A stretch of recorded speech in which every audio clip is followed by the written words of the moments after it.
বন্ধুরা good morning. আজকে কিছু মাল যাচ্ছে ডেলিভারি, তোমাদেরকে দেখাই। তো এই বক্সটা অনেক দিন অর্ডার হয়ে গিয়েছিল, বাট টাইম পাইনি একদম। আর দুর্গাপুজোর মধ্যে দেওয়ার কথা ছিল, আর ওয়েদার খারাপের জন্য দিতে পারিনি।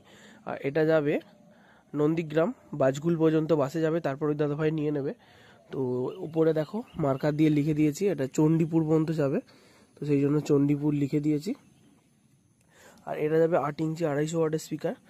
আর এটা যাবে বাজকুল, ওটা যাবে ভগবানপুর, বাজকুল পর্যন্ত বাসে যাবে, তারপর ওই দাদাভাই এসে নিয়ে যাবে। এটা 8 ইঞ্চি 250 ওয়াটের স্পিকার আছে, দুর্গাপুজোর মধ্যে তুলেছে, তাই জন্য কিন্তু 300 টাকা কম হয়েছে। এতে স্পিকার লাগানো আছে সুইটনের 100 ওয়াট করে, ভেতরেতে স্পিকার লাগানো আছে, তারও বের করে দিয়েছি আমি, দেখো দেখে নাও। আর এই হচ্ছে নেট দিয়ে কমপ্লিট ফিনিশিং। তো কেমন লাগছে? এছাড়া যদি কেউ নিতে চাও বা অর্ডার করতে চাও, ভিডিওতে নাম্বার শো হচ্ছে, কল করে নিও। আর এই ক্যাবিনেটের দাম রাখা হয়েছে 4000 টাকা পিস, নেট দিয়ে কালার করে 4000 টাকা পিস। অনলি ক্যাবিনেট, স্পিকার বাদে, স্পিকার হলে আলাদা টাকা লাগবে। কেমন লাগছে একটু কমেন্ট করে জানিও।